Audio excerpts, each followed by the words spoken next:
Hello, hello. Welcome to panel discussion number 4, Transformative Leadership. Our circle of fame meant to create a space for heart-centered, driven, world-class experts who have so much knowledge, passion to help people to be the best. And today we will speak about leadership. Before we introduce ourselves briefly, I want to show my appreciation to Alan Edwards, who will be moderator for today and help us to keep on time and give all our amazing expert opportunity to share their knowledge and experience.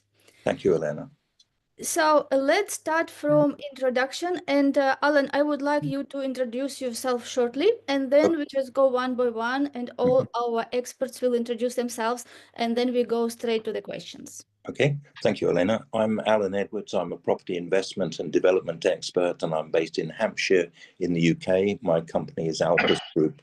Could you please mute yourself, everyone, and unmute yourself only when you speak? Thank you. So, Alan, you can invite next person who want to speak about themselves. I'd like to invite Dr. Annika to introduce herself, please. Thank you.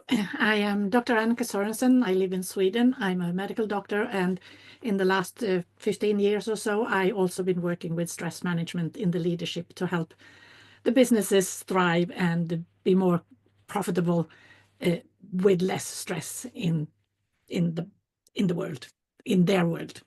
Thank you. Gellis. Hello, everyone. My name is Gellis Calohiro. I'm currently residing in Costa Rica.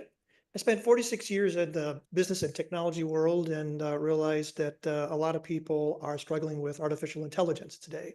So I'm working with companies to help them demystify what AI is and help them not be so afraid of it. Great, thank you. Mary Ann. Hello, everybody. Nice to be here with you again. So for the last 20 years, I've had my own business working in leadership development as both a trainer and a coach. I'm based in the west of Ireland in the lovely Galway. And yeah, look forward to another fantastic conversation today. Thank you. We have also Farzin with us. Hello, everyone. Farzin Mazinani here. And so basically what I do is I facilitate breakthrough based on my own experience, because sometimes I feel that we go through life and we get stuck at some point and we need some help to just be able to move forward. And I create that environment for people so they can go change their scenario from struggle to thrive. Thank you. Amazing. Daniel. Hello, everyone. So I'm Daniel Kobryner. I live in the UK, and now I'm a life and business coach. I've been previously for over 35 years in international sales and management, and now I help small entrepreneurs who feel stuck and a bit lost, and to regain confidence, clarity, and live the best life they can. Well, Roxandra. Hi, good morning, good afternoon, or good evening, everyone. I am Roxandra Nikita, originally from Romania, but I've been in England for the last 14 years. I am a clarity coach working with moms in business, and I'm helping them to find who they are as a mom and who they are as a business owner. So I think, and usually I'm approaching that being, a leader is very similar to being a parent. So thank you for having me.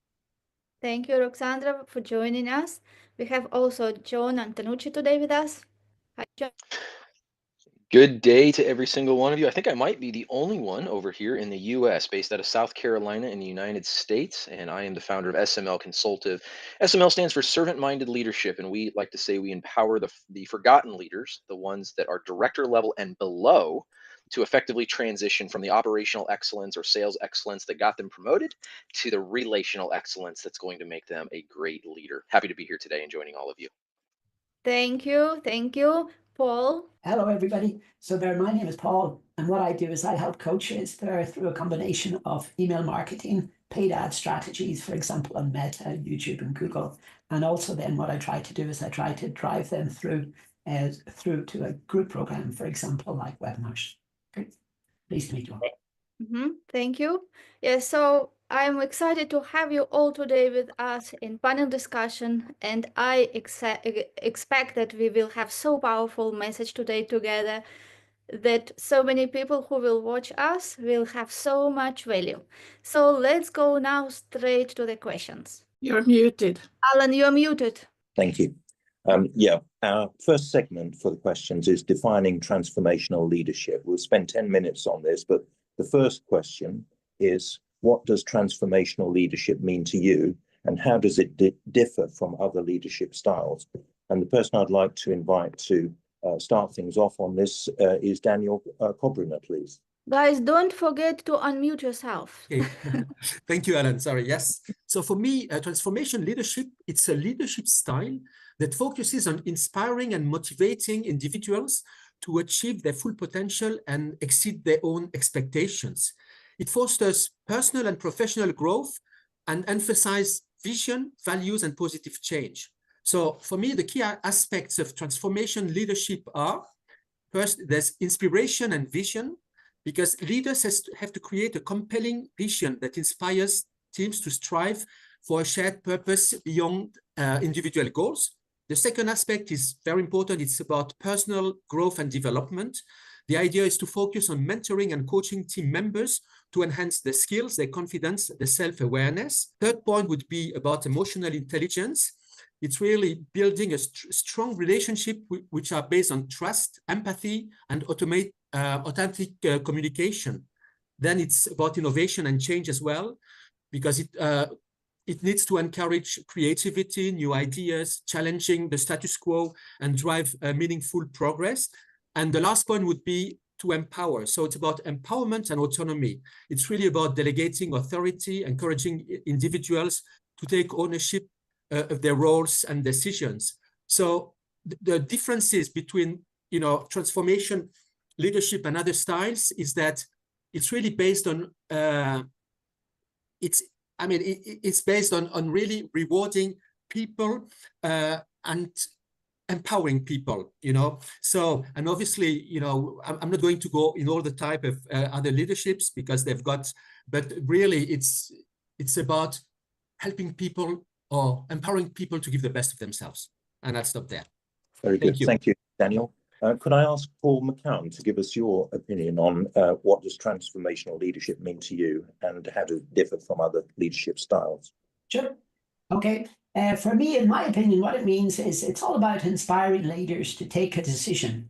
And in my experience there, it's all about making them to take this decision 7 times faster. So in other words, instead of waiting a week or 2 weeks or a month or 2 months, they keep putting it down the line to decide what I put or what the people put in front of them, for example, their offer.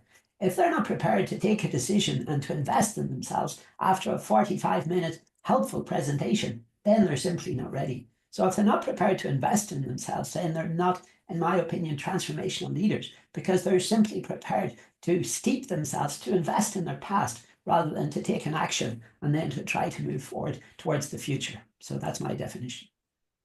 Thank you, Paul. Van Gellis, would you like to give us your opinion about transformational leadership, what it means to you, and how does it differ from other leadership styles? Absolutely. As I look back on a lot of the projects that I participated, there was a common thread, a theme that just organically unfolded. And it's got 3 parts that if I break it down, and one of them is teaching. Teaching is about transferring knowledge, and it just basically focuses on giving structure and facts and basically builds a foundation. And it's effective for conveying facts or instructions, but teaching on its own doesn't always address how information resonates or adapts to individuals. Sharing takes it a little bit further than just transferring knowledge. This is about telling a story, basically offering personal experiences, and builds an emotional connection. And that invites others to identify with what you're speaking about. And it also makes it more, what I say, relatable. So it bridges the gap between facts and human experience, provides a practical application of the knowledge. So teaching is the what, and sharing is the how. The third part that I've noticed is really pushes it even further. It's the impression, it's called imparting. It's the impression you leave after you've already taken care of the scenario. And this allows people to apply what you're actually doing. It applies the knowledge that is in your own life. It embodies the principles or values so that others can see, they can feel, they can integrate what you're speaking about. They can integrate all those lessons in their own thinking and behavior. And it's the transformative aspect of communication that moves beyond words. Imparting equips people to guide themselves through challenges. It's I call it the why. So the teaching is the what, the sharing is the how, and imparting is the why. Even though they are distinct, they're not mutually exclusive. Together, they create a holistic, transformative approach to communication learning, which I see as all part of transformative leadership. Okay, thank you, Vangelis. And Marianne, would you like to give us your view about what does transformational leadership mean to you and how it differs from other leadership styles? Thank you, Alan. So rather than maybe repeat, I might just build on what some of our other contributors have said. So for me, transformational leadership is very human-centric. It's very much focused on who the people that you're working with are, that sort of holistic view of the person rather than just the task and the job they have to do. I think it's worth adding that we're in a different era. There's a real paradigm shift, I think, happening in terms of leadership. And I think we have to take a certain amount of things into consideration. Employee engagement remains historically at an all-time low globally. I think it sits at around 21%. So we have to do better there, right? Because engagement drives every single metric in terms of organizational performance. We all know that sort of old saying that people tend to leave their manager, not just the organization, they leave their bosses. We also have to recognize the context that we are working in a really diverse, multi-generational workforce. So we need to be more inclusive, we need to be more adaptable. And then we have AI and the complexities that that's bringing into the workplace. It's changing the way people work. So as leaders, we need to be able to move, we need to be able to evolve with that change. So I think transformational leadership has always been about turning talent into performance. That's what we want to do, get the most of our people. But we have to do that differently. I think we have to align people with purpose. We have to, recognize people's contribution. We have to focus on growing people. So I think, Vangelis, kind of as you're saying, it's not just about teaching, but it's about creating ownership of our own development. And I think really to engage in today's workforce, we're moving from sort of managing to mentoring, from directing to developing and coaching, from controlling to coaching. I think there's a real shift in the paradigm of leadership, and there's more work to be done there, but it's really exciting. I think the potential, not just for organizations, but for that way of showing up in the world can improve not just our businesses, but actually our communities. I mean, I think we have a marvelous opportunity here. Thank you, Marianne. We're going to move on to segment 2 now, which is vision and inspiration. And we've got the first question in that section is, how important is vision in transformational leadership? And how do you craft a compelling vision that inspires action? So I'd like to invite Farzin to actually contribute on this question, please. Sure. So we are talking about a vision. So to me, vision means expectation. So what does it mean? When we are moving towards a worthy goal, we are moving towards something that our heart is singing towards. So we might have some mental goals, and that might be affected by different things like social programming and so on. But when we are changing the scenario to something that is coming from our heart, what happens is that our vision changes.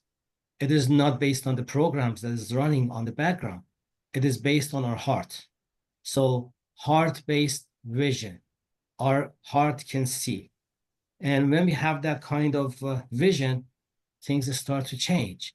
And so as a leader, if I be able to provide the environment for the people who I'm working with the situation that they can flourish in there, instead of just following the instructions and doing the things that they should do as tasks and hitting the goals and stuff like that. If I be able to open them up to their own heart, everything starts to change.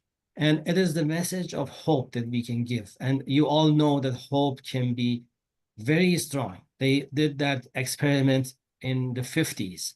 It is called the rat experiment for hope. So they put a bunch of rats in a pound, and they are waiting to see how long does it take for them to give up.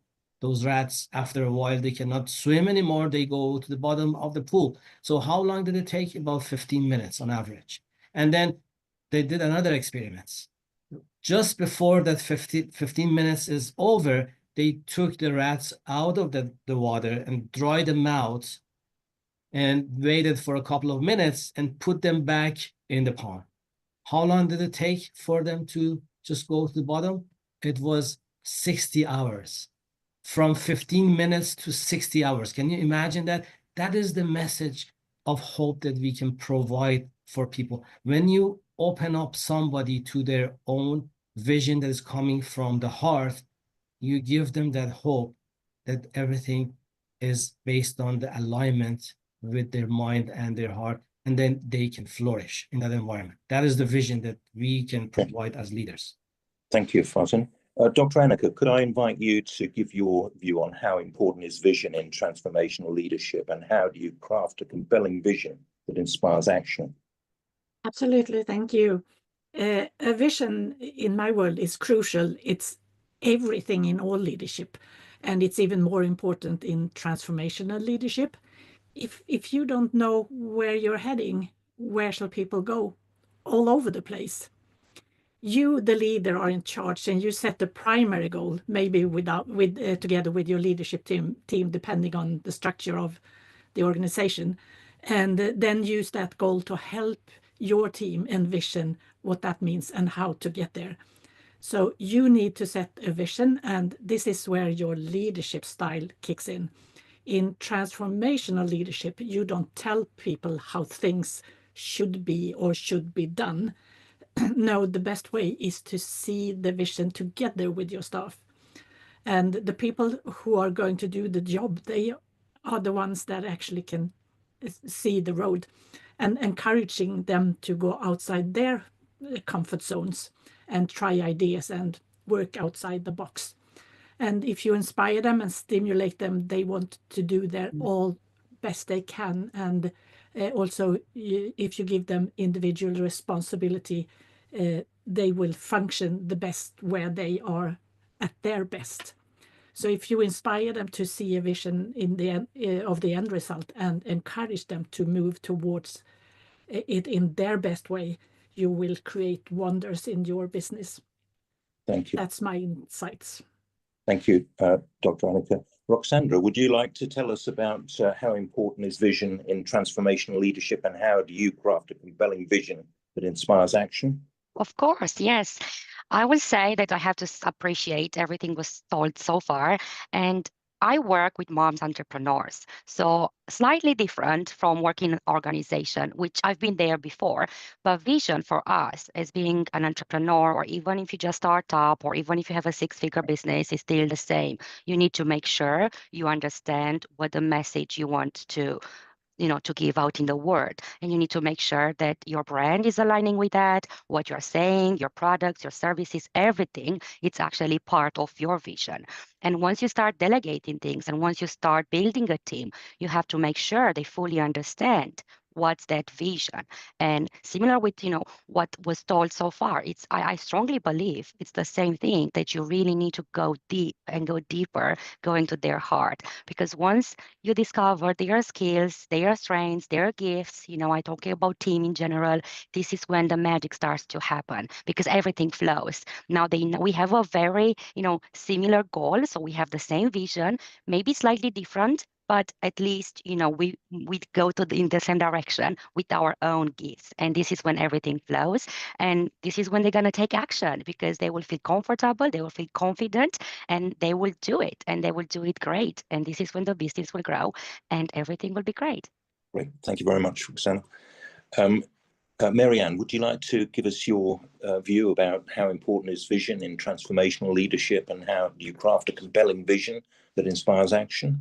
Okay, so I'll probably keep this short, because I agree with what everybody said. This wider vision is really important, because people can align their action towards it, which is obviously really important.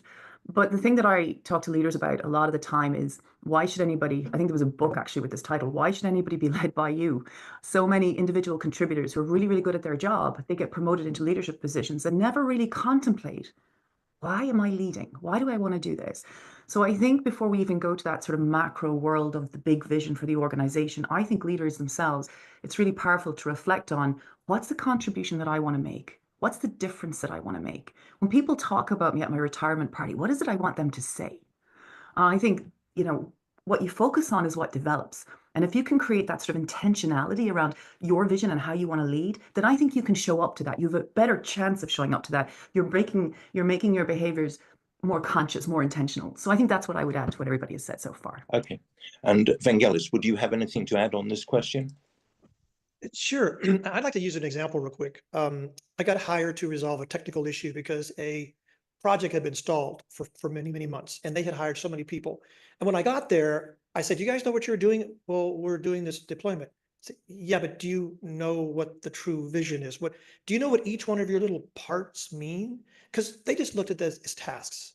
They just said, oh, I'm just doing stuff. Yeah, okay. So I spent an entire day.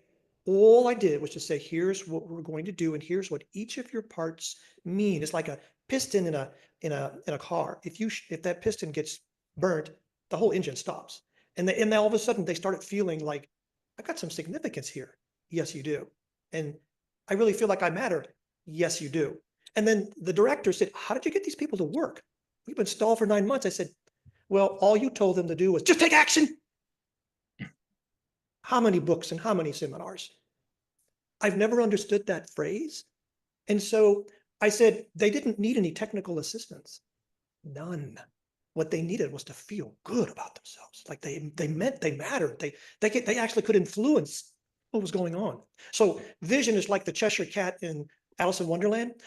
Which way should I go? Where are you going? I don't know. It doesn't matter. Thank you, Gellis. We're going to move on to question 3 now, which is, can you share an example of how a leader can inspire their team to embrace change and foster innovation? And I'd like to invite Daniel to kick us off on this question, please. Well, thank you, Elena. And I would like to share a personal story, if I may. I used to run a company in the UK, and this company was producing glider rockers, which is like, you know, like rocking chairs and with a stool. And when I joined this company, I remember, you know, I had all the team, you know, around the table, and basically the idea was really to ask, I mean, each individual, and I go back to what Dr. Annika was saying today, for me, each individual, they are in each area, they are the most really prone to come up with ideas. But in order for them to do this, they have to have the confidence that, right, the ideas are going to be embraced. And it's, you know, it's not like there's no criticism or things like that. So first thing is really to listen to each individual, to let people express themselves, come up with ideas. And there's never a stupid idea, right? It's like, okay. And then, you know, the more you do that, and the more people see that you are genuine in really, you know, in listening, then they will come up and, you know, great things happen. And afterwards, of course, this has to be aligned with the vision of the company, but it's really about empowering people. And I'd like to share one small example, which was quite interesting, is it because a leader as well needs to be the example, needs to be a role model. It's not about what you say, it's about what you do, your actions. And sometimes, you know, a leader needs as well to show that risk is acceptable. And I'll give you an example. You know, we used to go to trade fairs, you know, and this is where we exhibited these glider rockers, or we used to hire some vans to go to stores, right? So, and we were bringing them to the stores and making the demonstrations. And at a given time, there was an idea which came from someone who says, oh, what about having our own van, you know? And actually, I said, yeah, this is a great idea. So not only we got the van, but we painted it with the colors, and we had photos of the glider rockers. And then it was like a little mini showroom. Instead, the salespeople going to the shops, people from the shops were going to the van. You know, it was like, and all of a sudden, this company, which was not so known, everybody talked about, wow, this is the vans from this company. And again, and I have to say that when I backed this idea, you know, my management was not so ready, but I said, look, I put my head on this. I said, I take responsibility. If it doesn't work, it doesn't.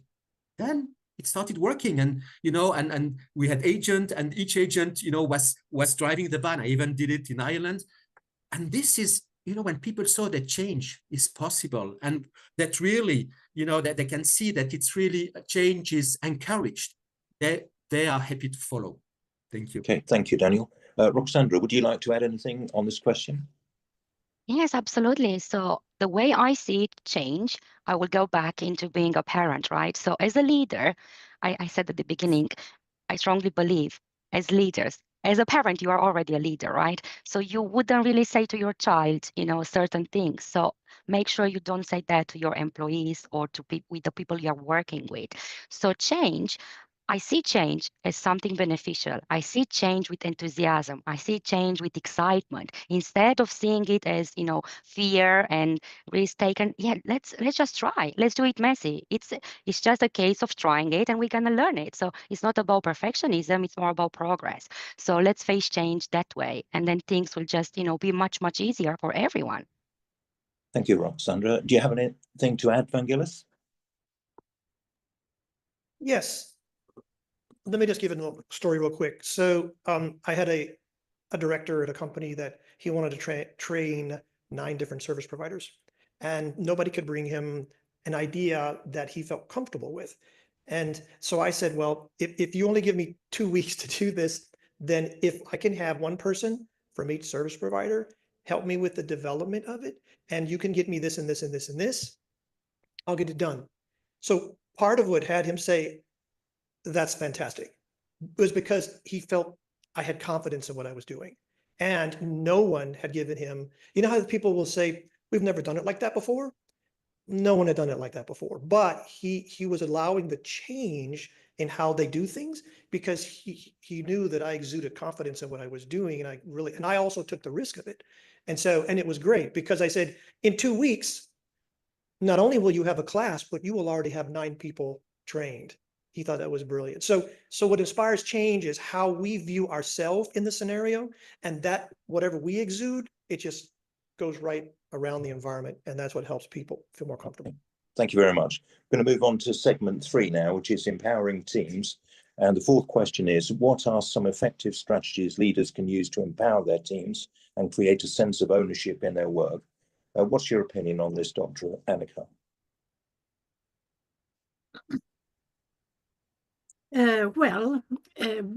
One of the strategies to use to empower their team is to have meetings or workshops where everyone can contribute with their ideas and their insights. That way you will have good ideas come up. It's like a mastermind, really. And the team can also decide who shall do what. That way they get to do what they do best, and they can shine, and they will also know what the others do, and then they can see their own role in it, and they can see the communal goal with the whole process. And of course, you as a leader, you have to set the final goal, but you don't have to interfere so much in the road going towards it. And that way everyone will feel included, they will grow, and they will do their best job. Because when you feel that you belong, you will always strive to do the best you can. So that's the way I see this. Thank you. Marianne, would you like to give us your opinion on this?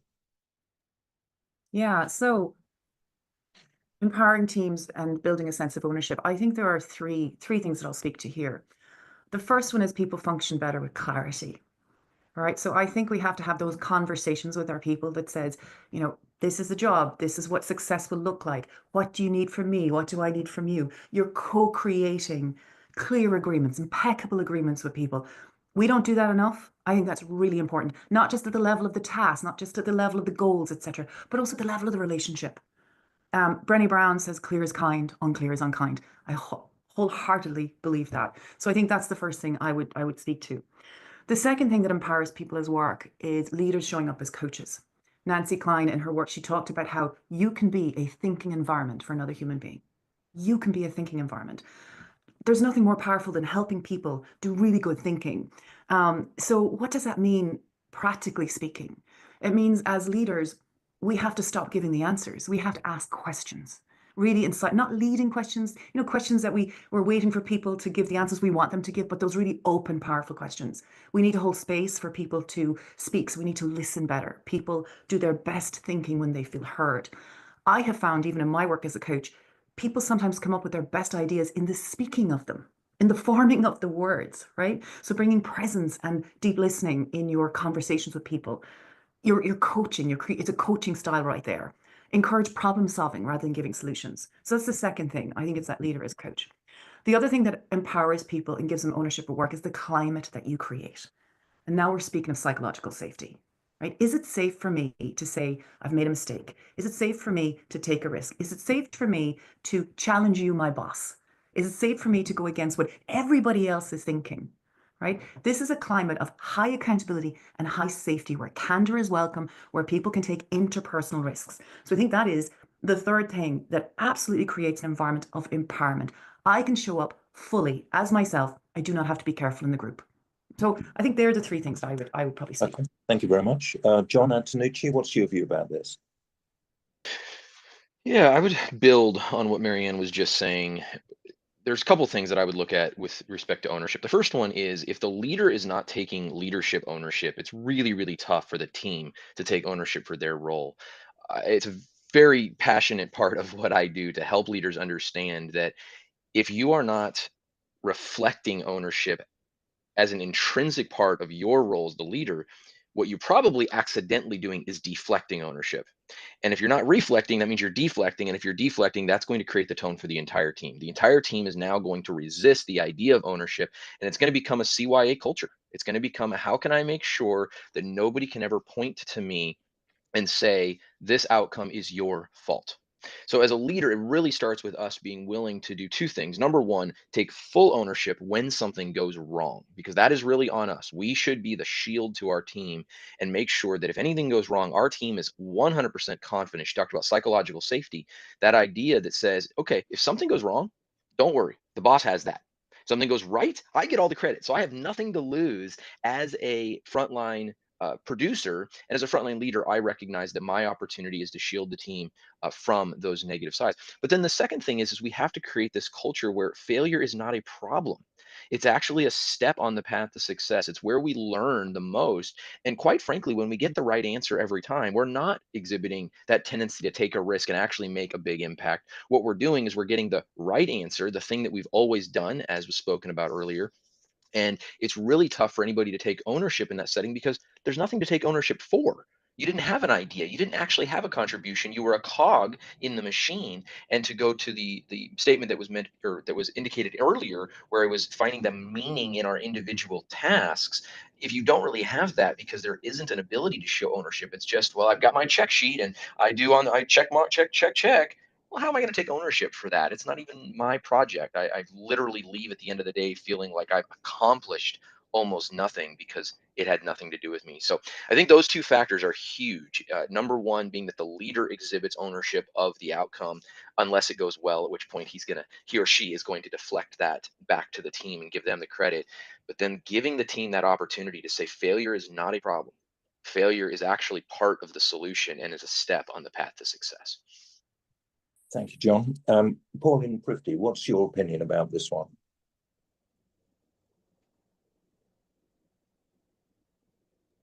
Pauline, Okay. are you unmuted, Pauline? I think I am. Yeah, How about now? Oh yeah, sorry. I think it comes down to three elements: freedom, the freedom to allow them the freedom of expression. Two, to allow them the freedom of creativity, so they really create something. And three, the freedom of making decisions. Not all decisions need to come from the head of the company or the head of the team. So these are the three freedoms I think it's important to allow to share with the team. Okay, thank you. We're going to move on to question 5 now. How do you ensure your team feels valued and motivated, even in the face of adversity or uncertainty? Gellis, would you like to kick us off on this one? Sure.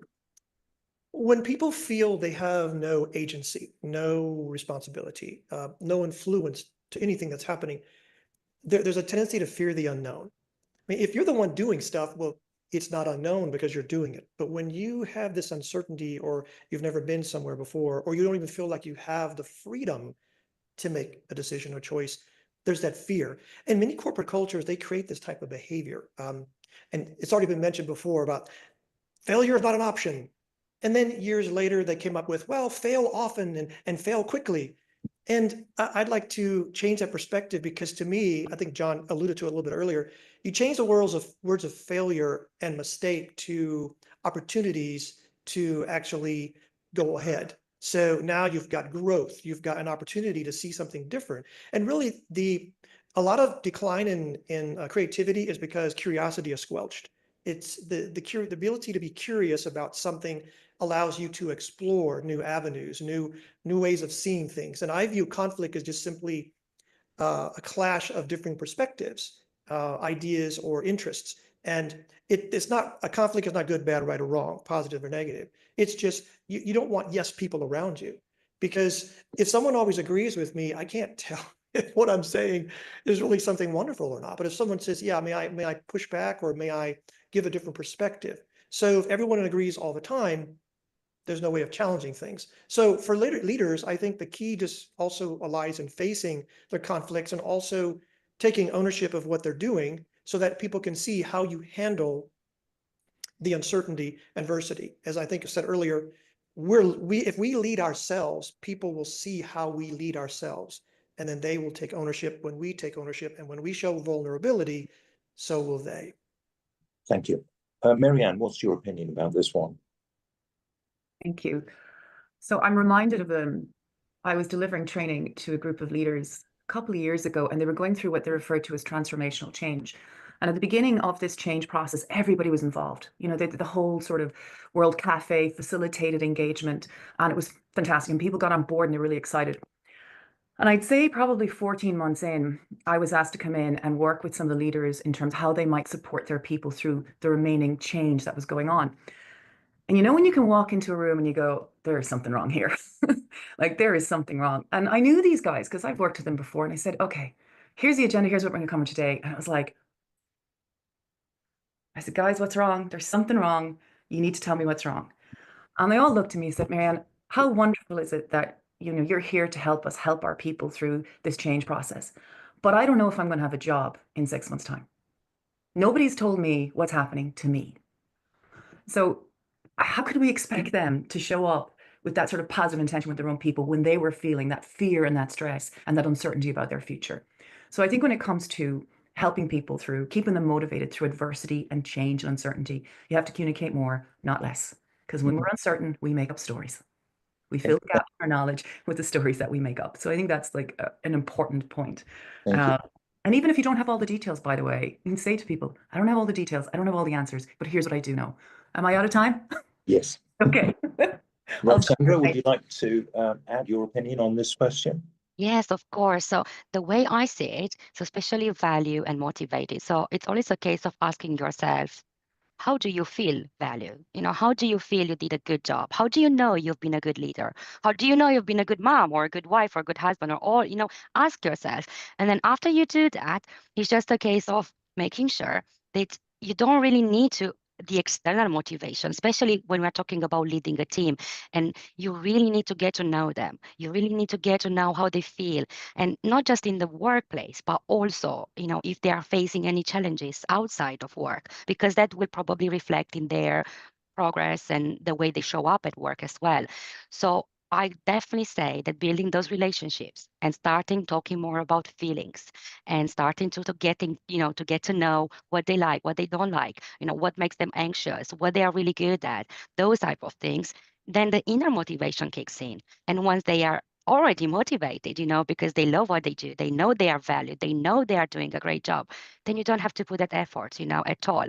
And another, I would say, strategy would be a case of, I used to be a teacher for 10 years. So I'm always all about, you know, games and positive reinforcements, and make sure you do have like a way of rewarding, like a rewarding system. You know, it might be the employee of the month, you know, all those type of things. They do bring more positivity, and they do encourage people to do better and to be 100% motivated and feel valued. Okay, thank you very much.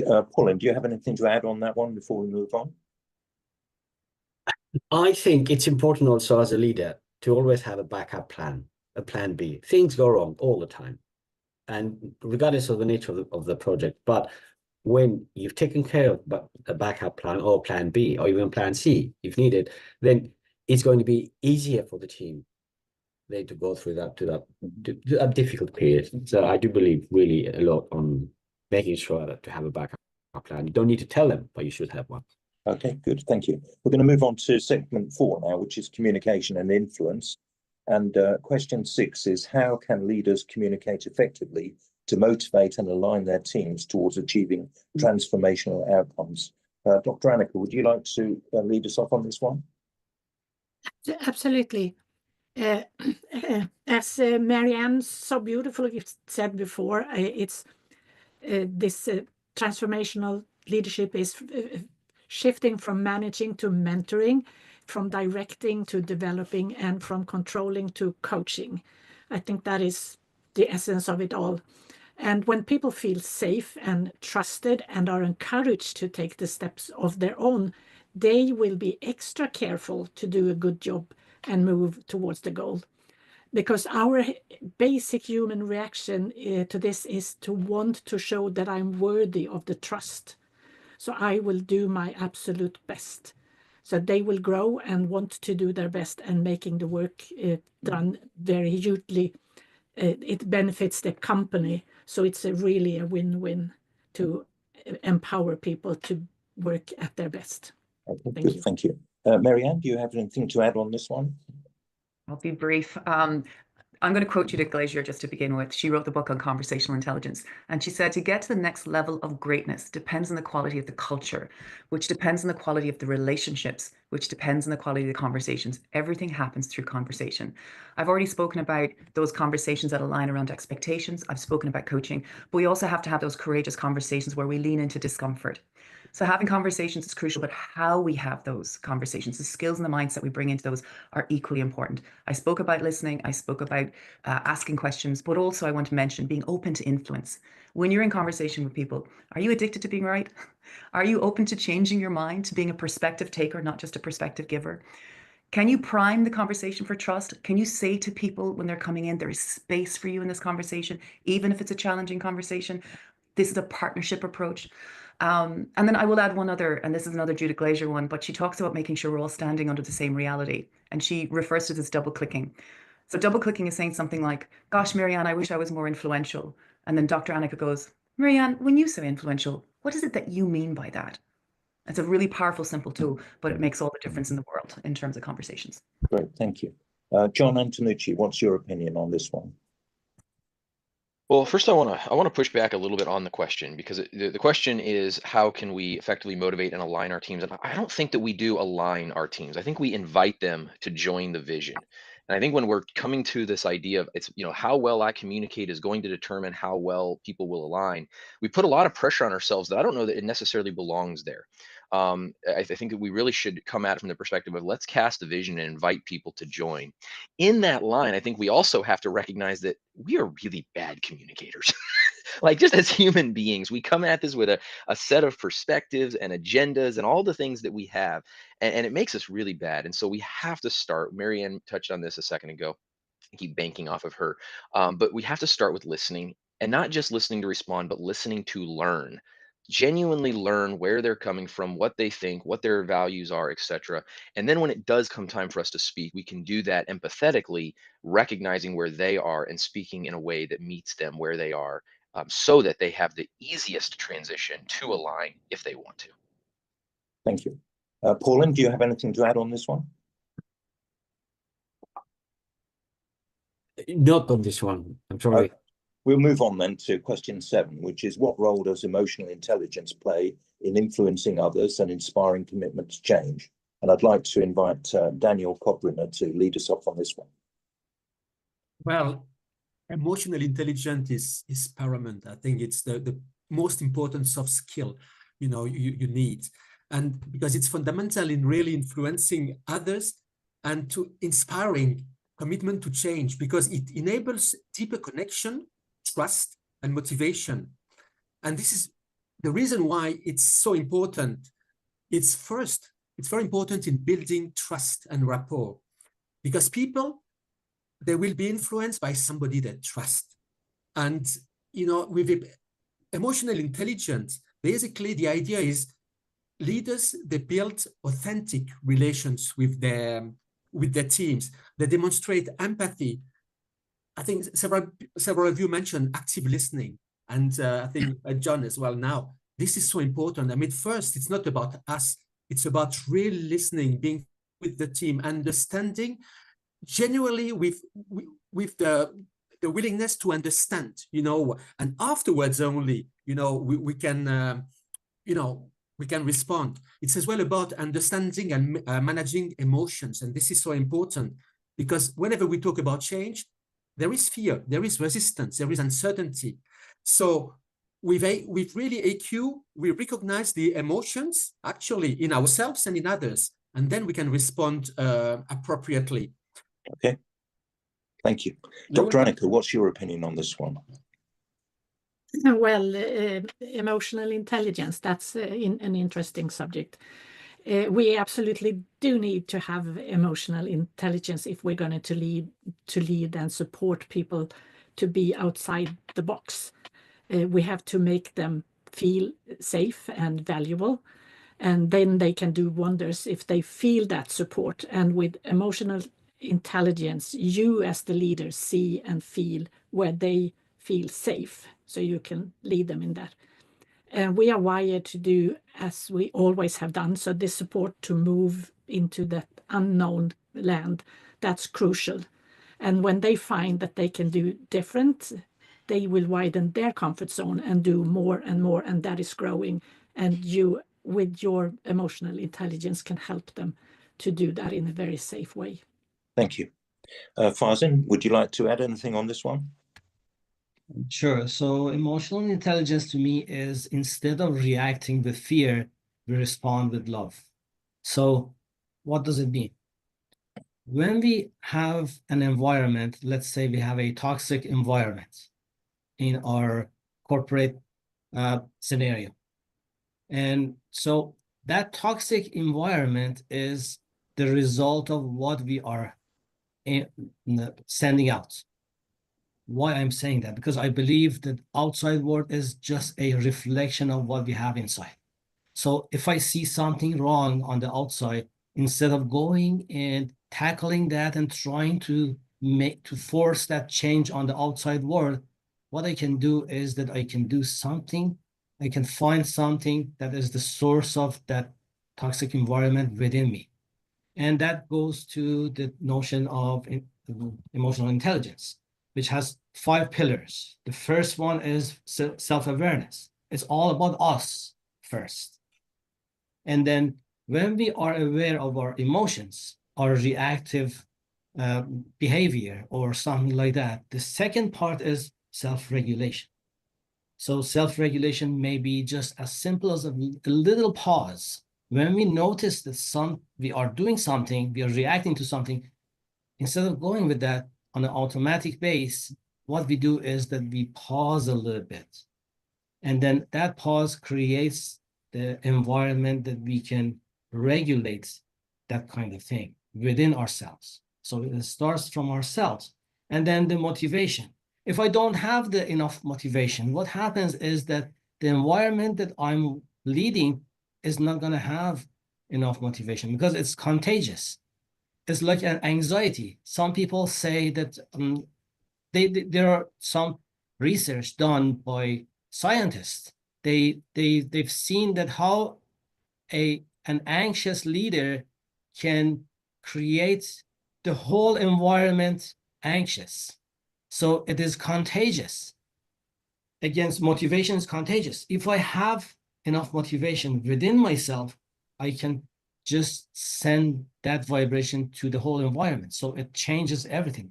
Everything starts from ourselves. And the empathy, the other pillar of emotional intelligence that everybody was talking about, understanding others. I have to have self-love first for myself. I have to know who I am and how I'm operating this, and go deeper on the why and the mission and the meaning that I have for myself or whatever I'm doing, then I can have that kind of empathy for others. I can understand them. If I don't understand myself, how can I understand others? It is impossible. And it all goes back to that emotional intelligence. And the last part, that last pillar of emotional intelligence is social skills. And that is coming from that perspective that social skills is something that is related to relationships that I build with others. Because I can play a lot of tricks to influence people. But is it genuine, coming from my heart? If it's not, I'm not going to go far. So the intentions that I have to work on that first. If I want to force somebody and influence someone, I can learn some tricks. But we all know, we go to a store and the salesperson is on commission. They just try to sell something to us for their own gain. And then we feel that, we get that vibration. And we go to another store, the salesperson is there to just help us, and he or she comes forward to help us. We feel that. It is the vibration, and it is coming from us. It is not the outside world that we want to change. We want to increase our emotional intelligence.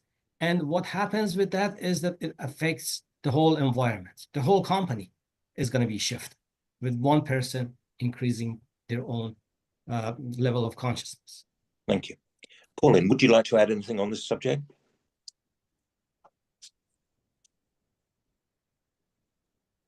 I think I don't see Pauline. Let's ask Alan. Alan, would you like to share your opinion? Oh, right. We'd like to hear from you too today. Okay, thank you. Yes, I think it's so important, this emotional intelligence, because it can mean the difference between success and failure. And you don't have to look any further than Vladimir Zelensky for an example. When faced with, what would seem to be impossible odds, he has the emotional intelligence to actually lead his people in a successful resistance to something which one would not have imagined would be possible from all the doomsayers 3 years ago.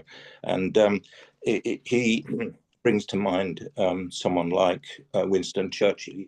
He's of that stature because he's able to inspire his people despite the fact there are numerous adversities, and they can align themselves with a common vision,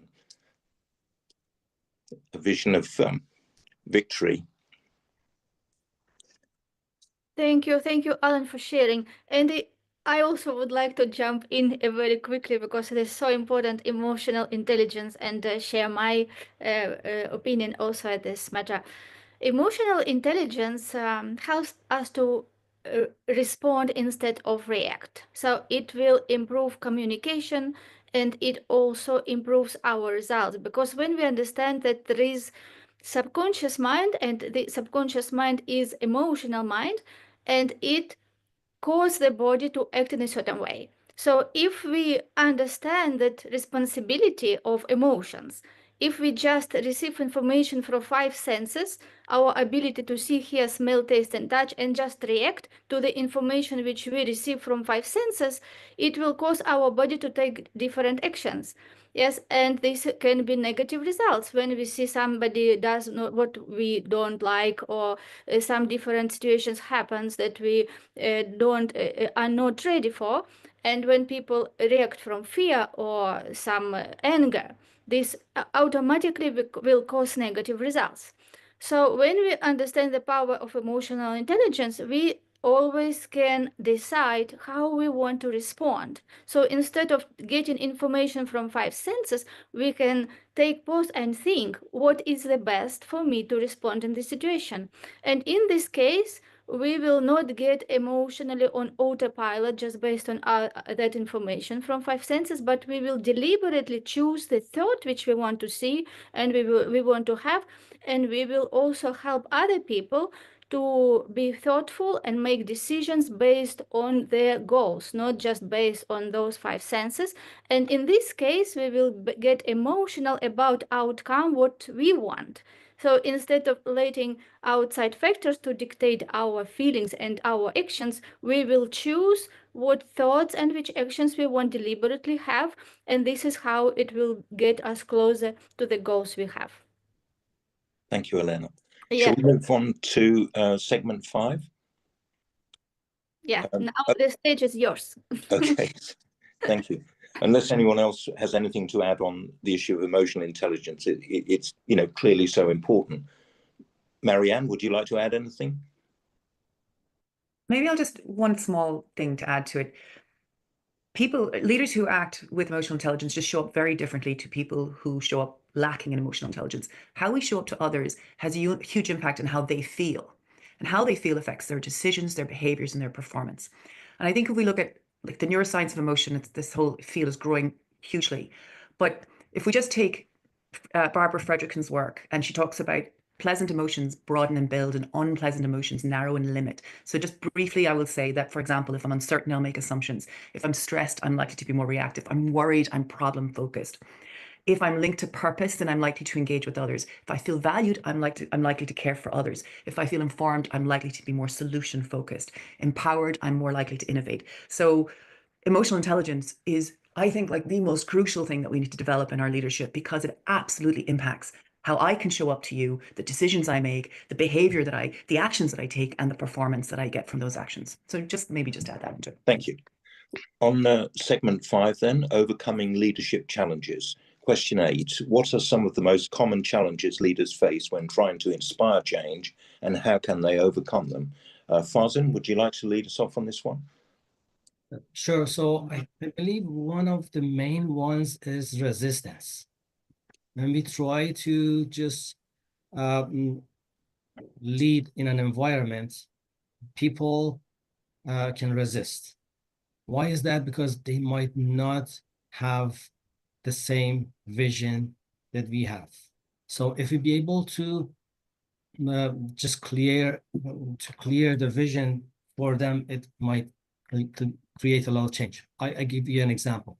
Let's say I'm in a hospital and I'm working there as a cleaner, a janitor or something. And I'm in a hospital, I'm not motivated. I go to work every day and it's a hard work and I don't like dealing with whatever I'm dealing with during the day, and I'm not in the mood to progress. And somebody from the leadership comes and we have a friendly conversation, and she's telling me that I know your value because I know that you are here for the daily task that you're doing, but whatever that you don't know is that you are contributing to people to get better. Why? Because if you don't work in here, what happens is that all the germs that are distributing in here in the hospital environment, that's gonna make people sick. So you are helping to just be part of the process, the whole agenda that we have in here to make people to improve their health. And we have that conversation, and I go home and think about it, and it's a new vision that I didn't have. And so before that, I was resisting because I didn't have that kind of perspective. But that new vision is changing my resistance. And sometimes it is not that easy to change the resistance. I give you another example. I was hearing a story. It was very interesting. Somebody was telling that story that it was an old lady, and she said that I was part of the groups that we were releasing those people the black people who were in the West, in the South, in the US, and those they were captive, and people are just treating them badly and stuff like that. So she said that I was part of the group to help them to move north and be free instead of slave. They were at the slavery time. So, and somebody asked her, what was the hardest part? for the process, because she had to arrange for them to go escape from the house that they were in. They have to go and to a train and travel far to the north, and in the middle of the way there were a lot of dangers and stuff like that. So he asked her, what was the hardest thing in that process? And she said the hardest thing was convincing those slaves that they can be free. It was not the physical, it was on the belief system. And that was the hardest part for that person. So if we be able to facilitate that to people, we drop those resistance. And that is one of the most common challenges that the leaders face, because they say a lot of things, nobody can understand them, nobody come along. But if we be able to just expand their vision, then we can facilitate that change. And then it starts from us as well. We have to extend our vision first, and then we see something that they cannot see, and then we can help them out. Thank you, Farzin. Paul McKeown, what's your opinion on this? Right then. So you see, what I always hear from a marketing perspective are always the same things: resource constraints, time constraints, resistance to change. How am I always going to find the time? But you see, for me, inspiring change is less about authority, and it's more about influence and patience. And you see, what I always do is I always show them this 3-step framework. And this is basically documented. Number 1, demonstrated. Number 2, duplicated. Number 3. So to explain, like documenting, as Marianne said, people function better with clarity. I love that expression that you made, by the way, Marianne. Unclear is unkind. I have to remember that one. But there, it's also like, for example, whenever we're demonstrating it, there we can see, for example, if there are any holes in our systemized checklist that we're trying to give to these people that are resistance to change, that are saying we don't have the time or something. And then, as John Antonucci said, it's all about listening to learn. So then, for example, what they have to do is they have to sit there, they have to watch us demonstrating it, and then they have to be able to duplicate it.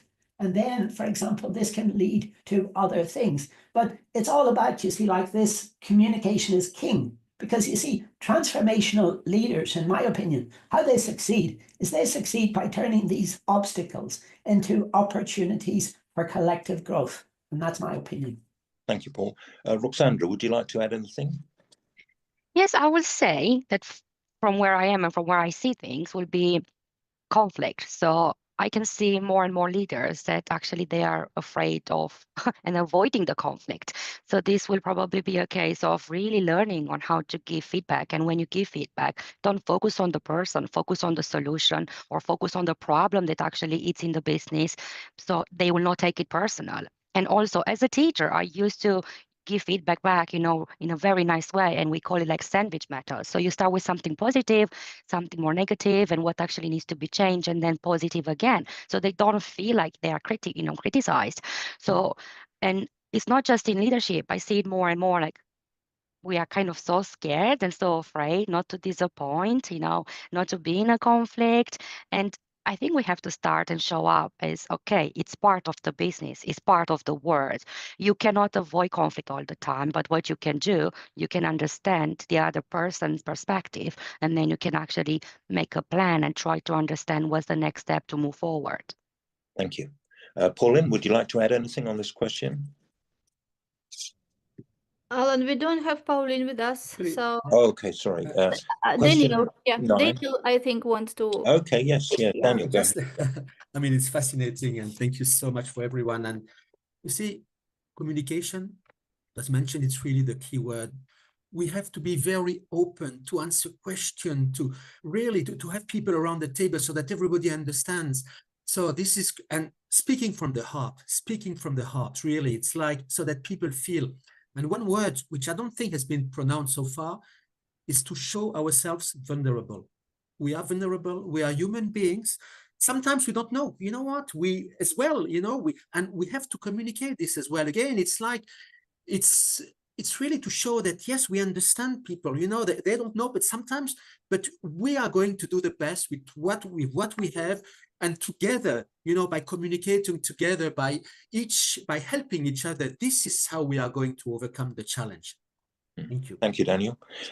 Question 9, how can leaders maintain resilience and stay focused on their mission during times of resistance or crisis? Dr. Annika, what would you like to say about this? To maintain your focus and be resilient, you need to take good care of yourself, body and mind. And you need to do that all the times, but it's even more important in times of resistance and crises. And that means that you take care of your sleep, your food, and your physical activity, those basic things that we always have to take care of. And like I said, more important. And there are other tools that I want to mention here, and that could be to help you with resilience and to stay focused, is to be in masterminds and have accountability partners. Have people as leaders that you trust and know that they want your best, so that you really trust them, and then they can help you sort out any questions that you have and give you courage to go on. I think that's short enough. Okay, thank you, Dr. Annika. Farzin, what have you got to say about this one? Sure. When we are talking about resilience, what comes to mind is adaptability. The more adaptable we are, the more resilient we are.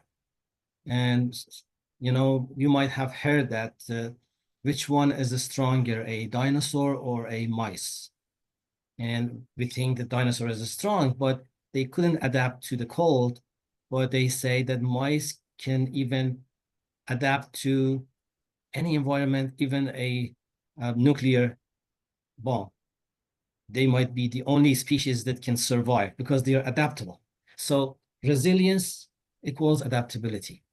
And then for adaptability, one key component is that if we get stuck to even our vision as a final scene, then we get stuck in there. Why? Because if scenario changes, we are not able to adapt ourselves. So we're going to have the vision, and we're going to have the meaning behind the vision. That is another layer. And then at the end, we're going to leave the results to whatever that is going to be happening. And we believe that that is the best thing that can happen. With that kind of process, we can have that resilience to any kind of environment. Thank you. Paul McKeown, do you have anything to add?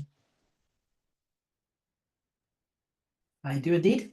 I've listened to you, Alan, talking inspirationally about the Ukrainian president, Zelensky, and of course, the very, very famous Winston Churchill. And I'm sure that you could probably do a million times better job at articulating this, but I'm always inspired by the words from Martin Luther King, who said something along the lines of, the ultimate measure of a leader is not where they stand in moments of comfort, but it's where they stand at times of challenge. But I would really, really like to hear, if time permits, of course, your perspective on this, Alan. Yes, that's quite interesting. I definitely agree with you there. I've been privileged to know many great leaders, and it's a sort of indefinable track that they have in their character that people will identify with them and will follow their lead because they trust them, essentially. And yeah, there are so many civil rights leaders who have, held the torch for equality and so on. And, the adversity some of these people went through was just incredible. And yes, it's definitely the behavior in times of adversity that shapes a person and shapes people's perception of them. Yes, I definitely agree. If we had more time, I would definitely, have quite a long discussion about this. We could talk for hours about it. Would anyone else like to add anything? John Antonucci, would you like to say anything on this subject? Yeah, absolutely. I think that one of the most dynamic ways that we can kind of have resistance and stay focused is to ensure that our heart is in the right place. Every single one of the curricula that SML offers starts with the same session, and it's on the responsibility of leadership. Because I think, especially frontline leaders, we take the job, we take the promotion for the title, for the raise, for the corner office, for the prestige, for the whatever, and we're rarely confronted until after we've already taken the job with the responsibility that comes and the reality of the critique and the reality of the backlash, because you can't make everybody happy. You can't. You're going to face crisis. You're going to have challenges. And so the definable characteristic between a leader that's able to be resilient and a leader that's going to get burned out, in my experience, has been, where's their heart? Is their heart for people, or is their heart for the outcome? If you're a manager, your heart is for the outcome. And when people don't get on board, you're going to become very frustrated. You're going to become very irritable, and you're going to become more of a taskmaster and a micromanager than you are a leader. But if your heart is to develop people, then there's going to come a time, very likely, where every true leader has absolutely nothing else than the ability to put their head on the pillow at the end of the day and say, I did my best to serve my people. And I hope that that is enough. And I think that people resonate with that, but it's so much easier to talk about than to actually do that. And so I would say the key thing, in my opinion, to maintain resilience, everything else has been beautiful, but we have to have a heart for our people. The minute that gets subverted with a heart for a process, a heart for an outcome, a heart for whatever else, we're going to find ourselves really struggling to maintain resilience during those times of resistance and crisis. Definitely. Thank you. Marianne, would you like to say anything on this one? Well, I'm just like nodding what John was saying, to be honest, because everybody else as well, it totally resonates. And I guess maybe the other thing I would say is we have to have a heart for ourselves too, as leaders. I think that's also important, a bit of self-compassion, a little bit of self-care, and it's okay to have some boundaries, because, and I learned this lesson the hard way. I think most people do. We go into leadership because we want to give, we want to make a difference, we want to serve. And then we give so much that, we're giving from an empty cup, as the saying goes. So I think it's also important that we look after ourselves and we build our own practices of well-being so that we can better show up to other people. I think that's maybe what I would add, some heart for ourselves too. Okay, thank you. And Gellis, would you like to add anything at all? Well, just exactly what Marianne was just saying. I had written down, fill yourself up first. Mm-hmm. Yeah, because if you can't give what you don't have. And I can see from Marianne also, it's like, I used to give and give and give. I wasn't even on the list. Now I'm number one, and everybody benefits. So that's what I would add. Fill yourself up first. Okay, thank you. Elena, how about you? I'd like to hear from you on this question. Thank you. I'm happy you asked me. Yes, resilience, I think this is a quality which I developed in myself by going through so many challenges in my life. And when I look back, I'm so grateful for everything what happened for me. So I think that resilience is ability to see the big picture. It is ability to have faith and believe in yourself. And also it is ability to detach from physical facts. When we understand that facts are not cause of what we can do, facts are effects of our previous decisions, actions, and assumptions. So when we have big picture and we also have faith, we understand that we can detach from physical facts and think and feel and act from the end goal, from the goal where we want to be. And when we connect it to the end results and we see that goal is already achieved, we know that everything exists in different frequencies and we have to grow there. So we start embrace the challenges. Yes, we don't react negative. We know the law of the opposites, and we know that in every negative situation, there is the equivalent of the positive. So when we train our mind to see positive in every negative, we learn the lessons, we grow, we become that person who we're meant to be. Because I strongly believe that if we have big goal, we will be given enough challenges to grow. Because this is the challenges and problems which makes us to change our perceptions, to see solutions, to start doing something new. And this is how resilience is built. And this is the very important for leaders to be bigger than themselves, to have much bigger vision, which only includes them, but have the vision for their team, for their company, for even bigger. Yes, like we can have ourselves, we can have family, we can see team, we can see company, but I would encourage everyone who listen for us, have the vision for really mankind, for many people much beyond what we can see around, because every of us came here for the with the mission. And I appreciate every one of you to be here and sharing your knowledge, your expertise. I enjoyed so much listening all of you, and I'm sure that everyone who comes and listen to this panel discussion will gain so much knowledge and so much value in such panel discussions. So I think that we finished the last question, right, Ellen? Yes, that's right, Elena. Yes, and so I want to appreciate every one of you who took time, came to our panel discussion, shared your knowledge, and appreciate also, Alan, that you did amazing job. We finished on time, exactly. Very well done. So our official part is over.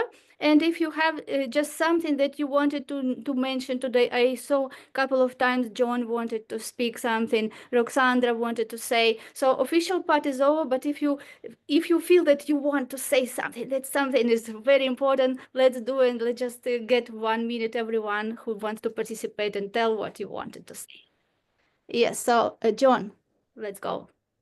Yeah, on the question of the challenges we face, one that wasn't explicitly mentioned is imposter syndrome. The reality that we don't think that we are good enough to be in the position that we're in. And that can make it really hard to show up. It can make it really, really difficult to inspire our team because we ourselves are not inspired. And so to the point that I made for question 9 regarding really making sure we have a heart for people, and then it was followed up with a heart for ourselves. I'm a firm believer that you can lack a lot of skills as long as you genuinely love people, you're a leader. And if you're facing that imposter syndrome, I would encourage you to look at that. If you genuinely care about your people, you have what you need to lead. Sure, there might be skills that you can add to that toolbox, but that's what a real leader is. A real leader is one who loves their people. And so that could be a challenge that people might be facing. And I thought I would bring that up. Thank you so much. I think Roxandra also. Yes, very shortly, I just wanted to add that if we really want to see more leaders that are resilient, we should probably start raising resilient children. So the way I see this and the way I do, I have a 2-year-old, and it's a game changer because I let him to fail. I let him to try. I let him to see I'm not doing everything for him. I want him to find solutions to his own problems and to cultivate that mentality that actually change is normal. Failure is normal. You know, if you want to really come back from a setback, then this is it, because I think this is what probably we have to do. The last decade, you know, all the gentle parenting and all the helicopter parenting, and we tend to do so much for them, and they grow up, and guess what? They will be burnout. They will be, you know, really in a bad shape because resilience will be impossible. So yeah, that's all I wanted to share. Thank you. Yeah, thank you so much. I think this is time for us to wrap up this panel discussion. Again, appreciate every one of you who took part, and I'm looking forward to see you again on our future panel discussions. Thank you, Elena. Thank you, Alan. Bye-bye. Thank you all. Bye-bye.